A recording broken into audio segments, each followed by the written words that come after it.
Let's talk Hindi में आपका स्वागत है। आज हमारा चैप्टर का नाम है बस की यात्रा। आप लोगों ने भी बस की यात्रा की होगी, मैंने भी की है। तो यही आज इस चैप्टर में आज हम बात करने वाले हैं कि लेखक की बस की यात्रा का एक्सपीरियंस कैसा था।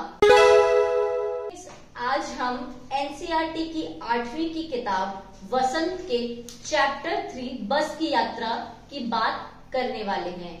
यह पाठ हरिशंकर प्रसाई ने लिखा है और उन्होंने इस पाठ में अपनी बस की यात्रा का जो अनुभव है वो हमारे साथ साझा किया है। सबसे पहले इसके कुछ की पॉइंट्स को, यह पाठ एक व्यंग्यात्मक यात्रा वृतांत है। इसे हरिशंकर प्रसाई जी ने लिखा है। यह बस की यात्रा जो कि बस का हास्यास्पद रूप है उसके बारे में भी बात करता है।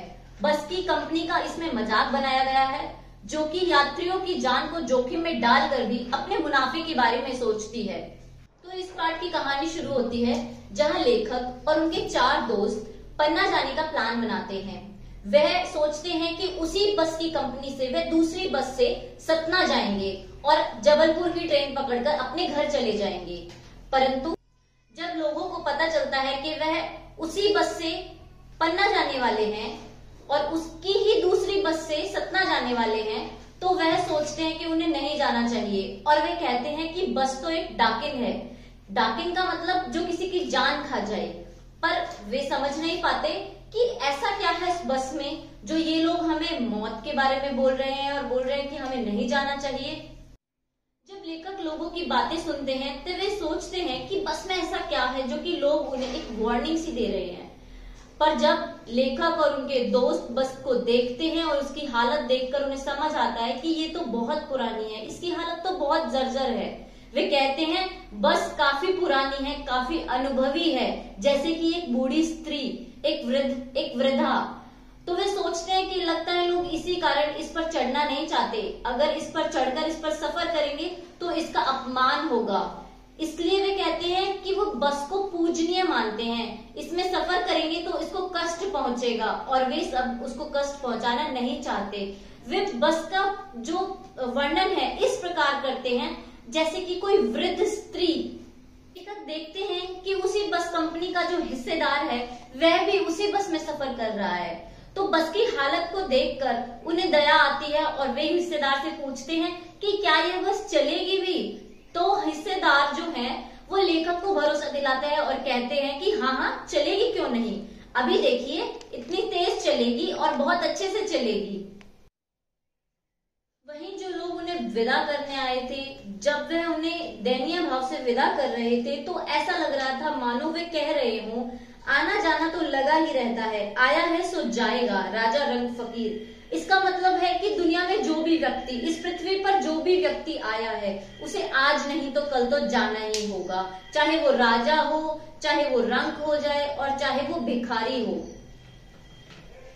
तभी लेखक के एक डॉक्टर दोस्त ने उन्हें कहा कि चलो डरो मत, हम इस बस का एक नया अनुभव लेते हैं और देखते हैं कि क्या होता है। लेखक सोचते हैं कि यह बस शायद गांधी जी के असहयोग और सविनय अवज्ञा आंदोलन के वक्त की रही होगी। यह बस गांधी जी के समय की है तो मतलब बहुत ही पुरानी है। पूरी बस के सभी अंग एक दूसरे से अलग अलग भाग रहे हैं। वे सोचते हैं कि सीट पर हम बैठे हैं या सीट हम पर बैठी है, क्योंकि सीट भी उतना ही हिल रही होती है जितना कि एक इंजन हिल रहा होता है।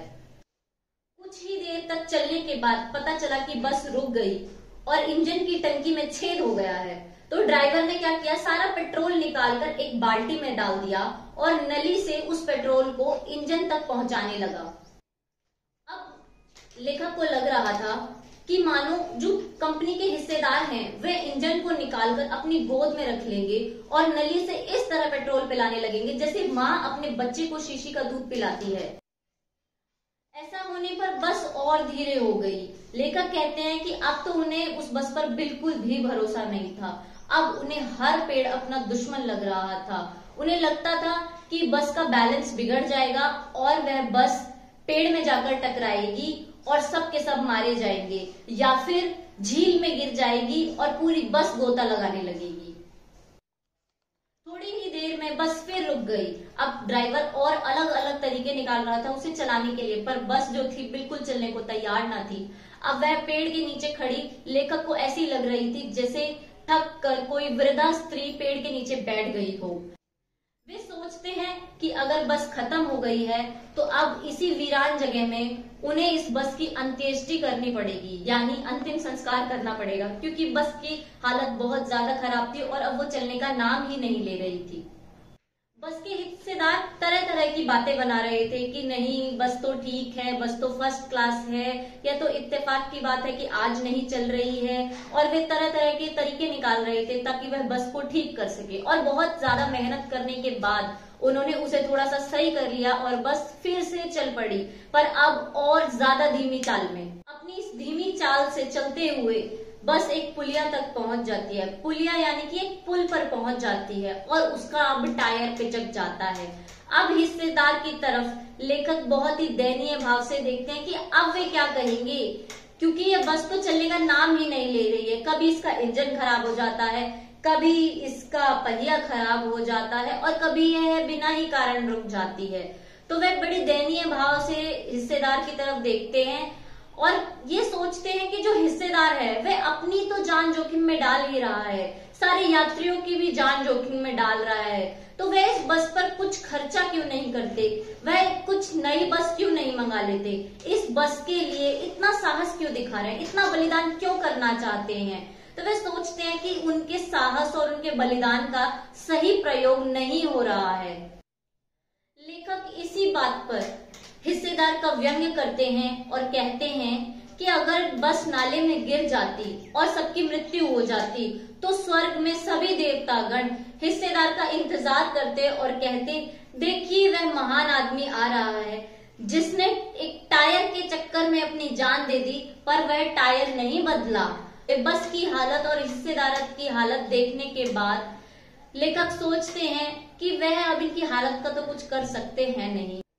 फिर टायर बदल जाता है और बस चालू हो जाती है और लेखक सोचते हैं क्यों ना इस समय को अच्छा बनाया जाए, क्यों ना इस समय का आनंद लिया जाए। तो उन्होंने सारी चिंताओं को छोड़कर वह एक दूसरे के साथ, अपने दोस्तों के साथ मजाक मस्ती करना शुरू कर देते हैं और उस सफर का आनंद लेने लगते हैं। और यहीं पर यह पाठ समाप्त हो जाता है जो कि हरिशंकर प्रसाई जी ने लिखा है। तो बच्चों ये थी आज की कहानी जो कि आपको यह मोरल देती है कि कठिनाइयां कितनी भी हो हमें उससे कुछ सीखते रहना चाहिए, हमें बदलते रहना चाहिए। समय के साथ सभी चीजों को बदलना भी बहुत जरूरी होता है, आगे बढ़ना भी बहुत जरूरी होता है। और कठिनाइयों के साथ साथ कठिनाइयों पर ही सिर्फ ध्यान देंगे तो कठिनाइयां ही बढ़ती हैं। उससे अच्छा है कि हम उसका सॉल्यूशन निकालें और आगे बढ़े। तो ये थी हमारी आज की कहानी। अगली कहानी के लिए मिलते हैं नेक्स्ट वीडियो में। तब तक के लिए इस बात को पढ़िए, समझिए, कुछ ना समझ आए तो पूछिए। मिलते हैं नेक्स्ट वीडियो में, तब तक के लिए बाय बाय।